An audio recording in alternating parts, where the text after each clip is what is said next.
राज्य कर्मचारी संयुक्त परिषद की केंद्रीय कार्यकारिणी की एक महत्वपूर्ण बैठक आज लखनऊ विश्वविद्यालय के अटल सभागार में संयुक्त परिषद के अध्यक्ष JN तिवारी की अध्यक्षता में संपन्न हुई। इस बैठक में संयुक्त परिषद से संबद्ध संगठनों, जनपद शाखाओं के पदाधिकारियों, कार्यकारिणी के सदस्यों एवं आउटसोर्स संविदा कर्मियों के 100 से अधिक प्रतिनिधियों ने प्रतिभाग किया। एल कार्यकारिणी की बैठक के बाद संयुक्त परिषद के अध्यक्ष JN तिवारी द्वारा एक प्रेस वार्ता को संबोधित किया गया।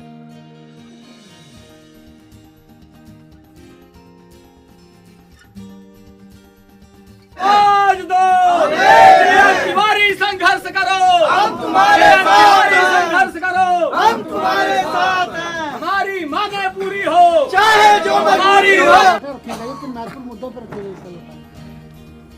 आज साल की पहली बैठक राज्य कर्मचारी संयुक्त परिषद की। यह बैठक केंद्रीय कार्यकारिणी की हमारी विस्तारित बैठक है, जिसमें हमारे केंद्रीय कार्यकारिणी के पदाधिकारीगण हैं, जो संबद्ध संगठन हैं उनके अध्यक्ष महामंत्री हैं, जनपद शाखाओं के अध्यक्ष महामंत्री संयोजकगण हैं और विभिन्न सहयोगी संगठनों के हमारे पदाधिकारी हैं। यह बैठक केवल कुछ सिलेक्टेड लोगों की बैठक है, ये इसको कोई आम सभा के रूप में न देखा जाए। ये कार्यकारिणी की बैठक है जिसमें ये लोग आए हुए हैं। साल की पहली बैठक में तो आप लोगों को हमने आमंत्रित किया कि आप लोग हमारे साथ चाय पीजिए। आप लोग आए, आप लोगों का बहुत बहुत आभार और आप लोगों को 9 वर्ष की बहुत बहुत शुभकामनाएं। साल की ये पहली बैठक है। इस बैठक में सबसे अहम मुद्दा जो आप लोगों को बताने के लिए मैंने प्रेस वार्ता रखी वो ये है कि 10 दिसंबर को प्रदेश के वर्तमान मुख्य सचिव मनोज कुमार सिंह जी के साथ एक बहुत महत्वपूर्ण बैठक हमारी हुई थी। वो बैठक बेसिकली तो बिजली विभाग में जो चल रहा है निजीकरण, उस मुद्दे को लेकर के थी, लेकिन उस बैठक में राज्य कर्मचारियों के साथ विशेष रूप से उन्होंने उनकी मांगों पर अपनी बैठक किया था। और उस बैठक में हम लोगों ने इस वर्ष आउटसोर्स कर्मचारियों को उनके शोषण से निजात दिलाने के लिए संकल्प के रूप में इस वर्ष को चुना है। यह मैं न्यूज पहले दे चुका हूं, आप लोग इसको छाप चुके हैं और प्रसारित भी कर चुके हैं। 2024 का समय हमने संविदा कर्मियों के लिए दिया था और 2024 में संविदा कर्मियों को 7वें वेतन आयोग का लाभ हमने दिलाया था। 2024 में हमारी प्राथमिकता आउटसोर्स कर्मचारियों को सेवा प्रदाता एजेंसियों के शोषण से मुक्ति दिलाना है। आप सभी जानते हैं कि आउटसोर्स कर्मचारी 5,000, 6,000, 8,000 इतने न्यूनतम वेतन में काम कर रहे हैं। ऐसे परिवार नहीं कर सकता है। हमसे अधिकारी कहते हैं विभागों के कि तिवारी जी बड़ा शोषण है, इसका कुछ करिए। आउटसोर्स कर्मचारियों की समस्या हम विगत 2 साल से माननीय मुख्यमंत्री जी के संज्ञान में ला रहे हैं और आज स्थिति ये आ गई कि अगर कोई भी माननीय मुख्यमंत्री जी को आउटसोर्स के बारे में पूछे तो उसका चेहरा गुस्से से लाल हो जाता है। आज वो ये समझने लगे हैं कि इनका शोषण हो रहा है। नियुक्ति से लेकर के नियुक्ति में उनको पैसा देना पड़ता है, मनमाने ढंग से आउटसोर्स कर्मचारियों को निकाल दिया जाता है, वहाँ उनकी कोई नहीं पूछता है। यहाँ तक कि उनके श्रम का शोषण होता है। 6 घंटा 8 घंटा ड्यूटी लिया जाना है, उनसे 12 घंटा 14 घंटा 18 घंटा ड्यूटी लिया जाता है और जो रिमोनेशन मिलता है, जो उनको मानदेय मिलता है, पता चला कागज में तो 15,000 है, 8,000 है, कैश 3,000, 4,000, 5,000 है। ये एक बड़ी विडंबना है और इसकी बड़ी पीड़ा मेरे पास। प्रदेश में 5 लाख से अधिक आउटसोर्स कर्मचारी है। ऐसा नहीं है कि प्रदेश का 5 लाख आउटसोर्स कर्मचारी हमारे साथ जुड़ा हुआ है या संयुक्त परिषद के साथ हो, लेकिन एक संगठन चलाने के नाते एक मानवता की पीड़ा जो हमारे अंदर थी, उसको लेकर के इस मुद्दे को हमने उठाया। और मुझे 2025 में ये बताते हुए अपार खुशी हो रही है कि मुख्यमंत्री जी इस पर सहमत हो तो पहले ही गए थे, इस समय उन्होंने इसको अंतिम रूप देने का निर्णय कर लिया है। मुख्य सचिव ने अपनी बैठक में कहा था कि तिवारी जी हम 20,000 रुपये का मानदेय आउटसोर्स कर्मचारियों के लिए सरकार विचार कर रही है, इस पर हम लोग विचार कर रहे हैं। अगर 20,000 का मानदेय हो जाता है, जैसी कि मुझे पूरी उम्मीद है, तो कम से कम परिवार के जीने लायक कुछ सहारा हो जाएगा। आप में से प्रेस के बहुत लोग भी होंगे जो आउटसोर्स में हैं। अभी आपके यहाँ जो एक ललित कला अकादमी के माध्यम से एक जो रेडियो वाला चल रहा है, उसके कर्मचारी मेरे साथ जुड़े हुए हैं, मैडम सिद्दीकी उसके साथ है। उनके यहाँ 6 महीने से वेतन नहीं मिला है। बताइए इस तरह की विडंबना है। वो भी वेतन कितना मिलता है, तो इन सारे लोगों की व्यथा को हमने रखा और मुझे खुशी है कि 2025 की शुरुआत जनवरी में ही ये मटेरियलाइज हो जाएगा और निश्चित रूप से कैबिनेट जाकर के इस पर आदेश हो जाएगा। एक बड़ा काम किया, ये आप लोगों को बताना था। दूसरा, हमारे प्रदेश में संविदा कर्मियों की संख्या भी बहुत ज्यादा हो रही है और संविदा कर्मी हमारे प्रदेश में दो तरह के हैं। एक संविदा कर्मी वो है जो सरकारी विभागों में कार्यरत है, सृजित पद के खिलाफ पेपर में एडवर्टाइज किया गया पद, चयन समिति बनी, उसके माध्यम से चयन हो किया है। उनको 2024 में हमने 7वां वेतन आयोग दिलाया, उनको महंगाई भत्ता मिल रहा है। उनकी संख्या लगभग 2500 के आसपास है। दूसरे संविदा कर्मी वो है जो NRHM के माध्यम से आए हुए हैं या राज एड सोसाइटी के माध्यम से आए हुए हैं या महिला बाल कल्याण में जो योजनाएं चल रही हैं उनके माध्यम से आए हुए हैं, जिसमें 60-40 का रेशियो केंद्र सरकार और प्रदेश सरकार का है। ये दो तरह के हमारे यहाँ संविदा कर्मचारी हैं। तो जो पहले वाले संविदा कर्मचारी हैं जो उत्तर प्रदेश सरकार के हैं, उनको 2001 के बाद उनके नियमितीकरण का कोई आदेश नहीं हुआ है। 2001 में लास्ट आदेश हुआ था, वही आदेश 2016 में जारी हुआ था कि 2001 तक के लोगों को नियमित कर दिया जाए। तब से 2001 के बाद से लगभग 24 साल हो गए। मैंने माननीय मुख्यमंत्री से कहा था कि तब में आप 2 टर्म यहाँ आ चुके हैं और 2 टर्म में नियमितीकरण के बारे में कोई निर्णय नहीं हुआ है। ये 2500 कर्मी हैं, इनको आप नियमित करिए। और 2013 में सरकार एक आदेश कर चुकी है कि अब संविदा कर्मी नहीं रखे जाएंगे, फिर भी ये 2500 रख लिए गए। इसके लिए जिम्मेदार हम तो नहीं है, जिम्मेदार आपका प्रशासनिक तबका है, आपका प्रशासनिक सिस्टम है। उसका आप कुछ कर नहीं सकते हैं, उसका नहीं कुछ कर सकते हैं, तो हमारे कर्मचारियों को आप नियमित कर दीजिए। उन्होंने कहा है कि अभी तो मेरी प्राथमिकता आउटसोर्स की है, मैं इस पर भी विचार करूंगा। ये चीज ये है। बाकी आप लोग जानते हैं कि प्रदेश में लाखों पद खाली पड़े हुए हैं, उन पदों को भरे जाने के ऊपर कोई कार्यवाही नहीं हो रही है। कहीं पर कोर्ट में जाके मामला उलझ जाता है, कहीं चयन समिति नहीं हो पाती है, कहीं अधीनस्थ चयन आयोग हमारे यहाँ बना है उस पर दंगेबाजी हो जाती है और उसका नतीजा ये है कि आउटसोर्सिंग कर्मचारी उन जगहों को भरते हैं। तो मेरा ये कहना है कि सरकार एक अभियान चला करके जितने विभागों में रिक्त पद पड़े हुए हैं उन रिक्त पदों को भरे। पदोन्नतियां समय से नहीं हो रही हैं, 15-20 साल से लोग हो जाते हैं, रिटायरमेंट कगार पहुंच जाते हैं, पदोन्नतियां नहीं होती। इसके पहले जो मुख्य सचिव थे उन्होंने पदोन्नतियों पर एक समयबद्ध कार्यक्रम चलाया था, इनसे भी मैंने अनुरोध किया।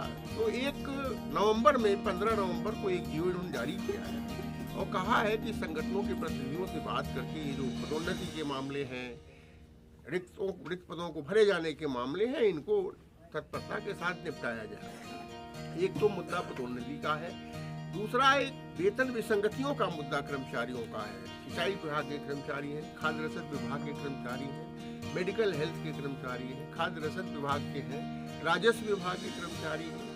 इनके संबंध में वेतन समिति जो 2016 में बैठी थी उसने रिकमेंडेशन किया हुआ है कि इनकी वेतन विसंगति का निराकरण कर दिया जाए।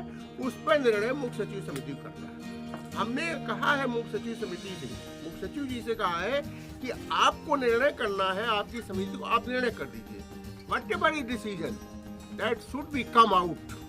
जो भी निर्णय है, मैं नहीं कह रहा हूँ कि आप उनको वेतन बढ़ा दीजिए, जो भी रिकमेंडेशन समिति ने दिया है उस समिति पर कुंडली मार के आप मत बैठिए, उस निर्णय को आप बाहर कर दीजिए, हम उससे प्रसन्न हो जाएंगे, हमारा निर्णय हो गया, वो हो गया।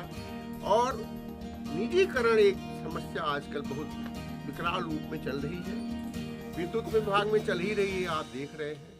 परिवहन निगम में भी निजीकरण चल रहा है। परिवहन निगम में करीब पहले इन्होंने 26-27 जो बस स्टेशन हैं उनको इन्होंने निजीकरण के लिए दिया, फिर और उस पर निर्णय ले लिया। अब सवाल ये है कि सरकार अगर ये समझती है कि निजीकरण में बेहतरी है और जनता को उसका बेहतर लाभ मिल रहा है, तो ये सरकार की अपनी सोच है। हम इस सोच, हर आदमी को अपनी तरफ से सोचने का अधिकार है। बट जो मेरा कंसर्न है, जो मेरा पॉइंट आकर के खड़ा होता है, वो ये खड़ा होता है कि परिवहन निगम में जो हमारे 35,000 कर्मचारी हैं उनका क्या होगा, वो कहाँ जाएंगे? उनको सेवा सुरक्षा की कोई व्यवस्था आप करेंगे?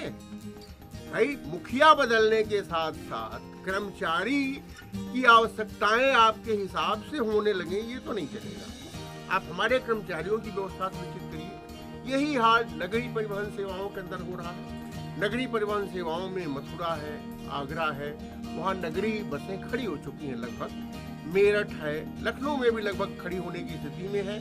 बट वहाँ के जो हमारे कर्मचारी हैं, उन कर्मचारियों को आप समायोजित करेंगे। अपर मुख्य सचिव देवेश चतुर्वेदी थे, उनके साथ हमारी वार्ता हुई थी, तो उन्होंने ये कहा था हमसे कि नगरीय परिवहन सेवाओं के जो हमारे कर्मचारी हैं, जो पहले से काम कर रहे हैं, उन कर्मचारियों को इलेक्ट्रिक बसों पर भाई ट्रेनिंग दे दीजिए और ट्रेनिंग करके उनको समायोजित करिए, उनको समायोजित करिए, उनका नियंत्रण सरकार में रखिए, मुझे कोई दिक्कत नहीं है। लेकिन अगर आप हमारे कर्मचारी को निकाल दोगे तो हमें दिक्कत है। हम आपके निजीकरण के विरोध में खड़े हैं, क्योंकि हमें कर्मचारी का अपना हित देखना है। हमारे परिवहन निगम के भी कर्मचारी हैं। अगर कोई आदमी सड़क पर आ जाता है, उसका रोजगार छीन लिया जाता है, तो हमारी समस्या वहाँ खड़ी होती है, हम उसके साथ खड़े होते हैं। हमारे कर्मचारियों का हित सर्वोपरि है। और मेरा ये दावा है कि जिस रेट पर आप निजी कंपनियों को ठेका दे रहे हो या ये सारी सुविधाएं दे रहे हो, अगर वो रेट आप अपने विभाग में खर्च करो, कर्मचारियों के साथ, इन कर्मचारियों के साथ करो, तो ये अनुभवी कर्मचारी हैं, ये आपको ज्यादा यील्ड दे सकते हैं, ज्यादा फायदा दे सकते हैं। बट इस पर सरकार विचार क्यों नहीं कर रही है, ये मेरा इशू यहाँ पर खड़ा होता है। उस पर भी आपको विचार करना पड़ेगा। अगर इस पर सरकार विचार नहीं करती है और हमारे नगर परिवहन विभाग के साथ ही आंदोलन करते हैं, तो राज्य कर्मचारी संयुक्त परिषद के साथ खड़ी है, इसमें कोई दो राय नहीं है। इसके अलावा कैशलेस इलाज है। देखिए, सरकार ने कह दिया है कि कर्मचारियों का कैशलेस इलाज होगा, कागज पर आपने कह दिया कैशलेस इलाज है, लेकिन वास्तव में अभी भी SGPGI चले जाइए, डॉक्टर राम मनोहर लोहिया अस्पताल चले जाइए, कहीं भी इलाज कैशलेस आपका फ्री नहीं हो पा रहा। आप लोगों के लिए भी, पत्रकारों के लिए भी हुआ था। वो कहते हैं साहब बजट है। अच्छा, अगर मान लीजिए कहीं सीरियल में बजट आ भी गया, तो इतनी लंबी वेटिंग आपको मिलेगी कि शायद उतनी देर में तो हमारा मरीज दम तोड़ देगा। तो मेरा ये कहना है कि कैशलेस इलाज की बजट उपलब्ध कराइए और जिस मरीज को जहाँ सुविधा हो उसको वहाँ इलाज करने की इजाजत दीजिए। अभी तक आप सबका कार्ड नहीं बना पाए हैं, आप इलाज क्या करेंगे? ये समस्याएं माननीय मुख्यमंत्री जी से मैं मिला हूँ 2 जनवरी को, और उनसे इन सारे मुद्दों पर मेरी बात हुई और मुख्यमंत्री जी इस पर सभी मुद्दों पर सकारात्मक हैं। और मैंने उनको एक अच्छे कुंभ के आयोजन की बधाई भी दी कि आज एक बढ़िया कुंभ का आयोजन कर रहे हैं, और कुंभ के आपके इस आयोजन से विश्व के पटल पर उत्तर प्रदेश का नाम होगा। हम सभी लोगों को इस पर गर्व है। बट उस कुंभ को सफल करने वाले हम लोग, हमारा कर्मचारी, PWD के हमारे कर्मचारी लगे हुए हैं जो रोड बना रहे हैं, शौचालय बना रहे हैं, सब कुछ बना रहे हैं। सिंचाई विभाग के हमारे कर्मचारी लगे हुए हैं, रोडवेज की हमारी बसें लग रही हैं जो वहाँ पर हमारे कर्मचारी ले आकर के ढो रहे हैं। तो उन कर्मचारियों का भी ख्याल रखिए। उन कर्मचारियों की, नगर निगम हमारा लगा हुआ है, सफाई की सारी व्यवस्था कर, चिकित्सा स्वास्थ्य हमारा लगा हुआ है वहाँ किसी भी तरह के। अब हर वहाँ 10 किलोमीटर में एम्बुलेंस है, उस एम्बुलेंस को चलाने वाले हम ही तो हैं, हमारे ही कर्मचारी तो है। तो उसको अगर आप सुखी नहीं रखोगे, उसकी सुविधा नहीं रखोगे, तो वो कैसे काम चलेगा? इन चीज़ों को रखिए। मुख्यमंत्री जी लगभग इस पर है, और मुख्यमंत्री से मैंने कहा था कि एक बार हम चाहते हैं, 2 बार आप मुख्यमंत्री बन चुके हैं, कर्मचारियों के बीच आइए, थोड़ी सी अपनी बात उनको आप सीधे कहिए। माननीय मुख्यमंत्री जी ने हमको आश्वस्त किया है कि कुंभ के बाद मार्च के आखिरी सप्ताह में आप बढ़िया आयोजन करिए, हम आएंगे, कर्मचारियों के बीच अपनी बात करेंगे। तो मैं उसका इंतजार कर रहा हूँ। मैं माननीय मुख्यमंत्री जी के इस वादे का इंतजार कर रहा हूँ, और मार्च के अंत में मैं एक बढ़िया सा कर्मचारियों का सम्मेलन करूंगा और उसमें माननीय मुख्यमंत्री जी को बुलाऊंगा। जो आपको जितना कड़वी बात कहनी हमें वो कहिए, जो हमारी समस्याएं हैं वो सुनिए, दोनों के बीच का समाधान निकालिए। हम प्रदेश के कर्मचारी सरकारी व्यवस्थाओं के अंग हैं। आप जो भी निर्णय ले रहे हो, उस निर्णय को लखनऊ से लेकर के और रिमोट एरिया तक पहुंचाने का काम हम कर रहे हैं। आज हमारे समाज कल्याण विभाग के जो आश्रम पद्धति विद्यालय खुले हुए हैं, उन विद्यालयों का मकसद क्या है? उन विद्यालयों का मकसद ये है कि समाज के आखिरी पैदान पर खड़े हुए व्यक्ति के पास शिक्षा की ज्योति को ले आकर के वहाँ जगाना है। तो वो जगाने का काम हमारा ATS में काम करने वाला टीचर करता है। आप समझिए कि जो जनजाति विभाग के स्कूल हैं वो ऐसे ऐसे रिमोट एरिया में हैं कि शायद कोई प्रशासनिक अधिकारी उन स्कूलों में जाने का साहस नहीं कर पाता है, लेकिन हमारे टीचर वहां रह करके काम करते हैं। उनको आप नियमित करिए, उनको उनकी समस्याओं पर ध्यान दीजिए।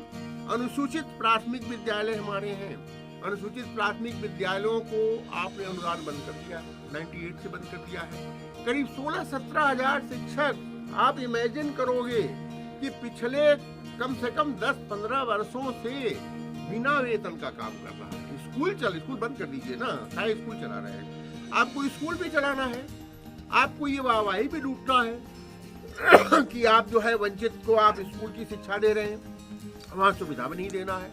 हमारे पंचायती राज के हमारे कर्मचारी हैं, उनकी आपने नियमावली आज तक नहीं बनाई है। बिना नियमावली के आप उनसे काम ले रहे हो। अरे भाई, नियमावली बनाने में आपका कौन सा पैसा खर्च हुआ जा रहा है?